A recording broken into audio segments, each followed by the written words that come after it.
Hello, Photo One. So ShutterSpeed is a way that photographers control the appearance of motion in their photographs. So I have here today a fountain in a pool and also a fountain beyond that. So we have several different sources of motion, and photographers can either capture motion in slow motion where you would achieve blur in your photograph, or they can capture it with stop action, which would freeze any action that you have in your picture. So in this frame we have water that is moving. When we capture it with stop action, it's going to look crisp and clear, and you're going to see every little water droplet as it's falling through midair. And then in slow motion, or in with a very slow shutter speed, since the picture is being taken over a period of time, lots of different light from different angles, from different water droplets is going to be captured on the frame all together, so it kind of creates this overall blur effect that you'll see in just a second. So we're going to start with a slow shutter speed to photograph this setting here. So I'm going to turn my shutter speed, and I'm using shutter priority mode, so you can see on my modes dial that it is the TV mode, might be upside down, and on Nikon cameras it is the S, standing for shutter priority mode, as opposed to the AV, which is aperture priority.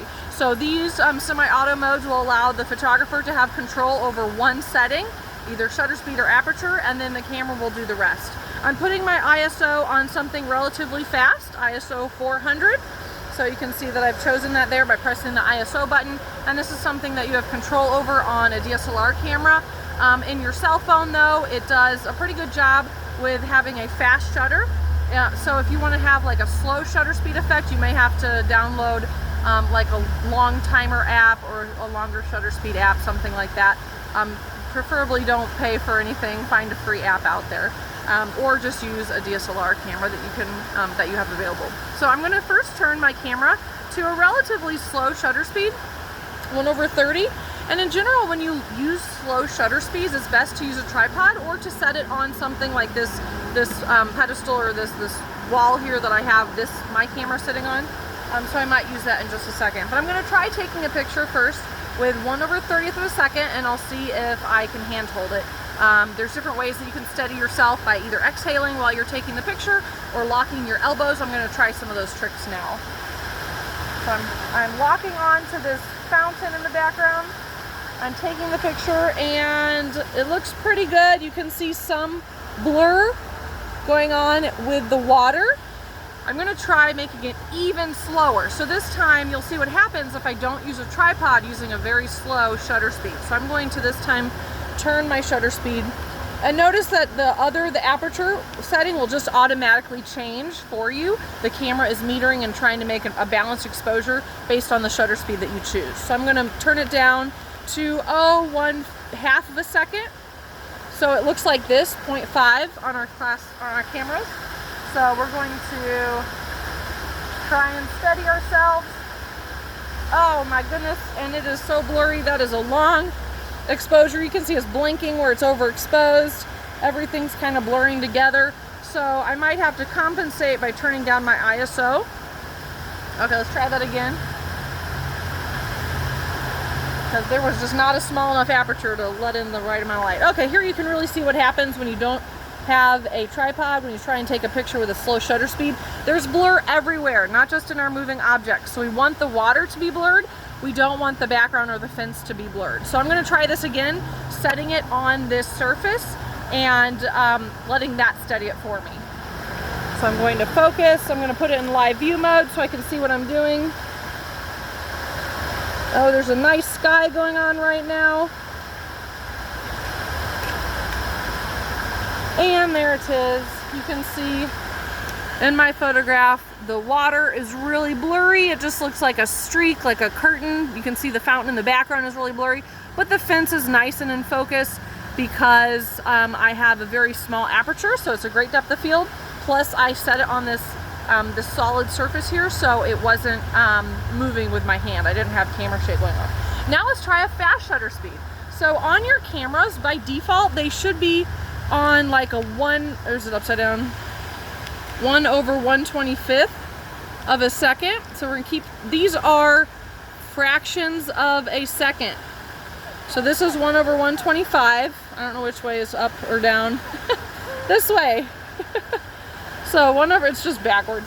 1/125 is a very quick fraction of a second. So it's like you took the second and you're only letting your shutter open for light to come in for 125th of that second. So very, very, very fast, quick fraction of a second should capture just a couple of the water droplets instead of all of them, you know, affecting the lens or affecting the image plane.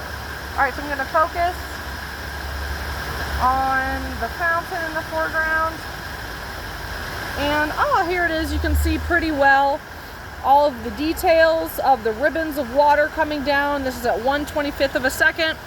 So it's much faster. Now let's try increasing the shutter speed even more with this little dial. I'm going to go up to, sure, let's do 1/400th of a second and see what that looks like. So I'm going to focus on my fountain, recompose, take that picture, and you can see I'm going to even zoom in a little bit on this section here so you can really see what's happening with the ribbons of that fountain. So you can see the details of the water as it was falling in that moment. You're capturing just one sliver of a moment of time. At this shutter speed, you could capture someone jumping up into midair. They would have no blur. Their outline would be crisp and clear. You could see every detail of their shoelaces to everything as they are going through that motion. So if you want to capture motion at its peak, when it's at the most interesting, at the height of that action, you want to use a fast shutter speed. Let's see how much faster I can go. I'm going to go up to 1/1000th of a second. And since that's such a small part of a second, I'm going to increase my ISO. That's your sensitivity to light for your camera. So I'm going to make my camera more sensitive to light by turning it up to ISO 800. And we'll learn more about that in another video. But the higher the number, the more sensitive to light. So at night, you might want to use ISO 800. And then during the day, you want to use ISO 400 or 200, something lower. The rule of thumb is you want to use the lowest ISO possible to get the most quality photograph. So now I'm going to take a picture at 1/1000th of a second and see how that differs. All right, looks a little different. Going to zoom in for you here. Oh, look at that water. Beautiful. You see all those little points of water droplets as they're falling. And I didn't even include here the other fountain. Let's look at that on the other side of the picture. This one is further away, so it's harder to see those little droplets, but they are also stopped. Okay, so that is an introduction to shutter speed. Again, if you're using your cell phone camera, you're just going to be capturing fast shutter speeds with no blur. So think about action that might look good at that 125th of a second shutter speed. Versus if you wanted to download a longer exposure app, then you could capture something like this with blur to give it more of an ethereal quality, more heavenly almost. The blur can really help communicate a sense of romanticism and beauty, just aesthetically pleasing to the eye. So if you're using a DSLR camera though, I encourage you to try out the shutter priority mode on your camera and see what you can do. All right, happy shooting. Thank you.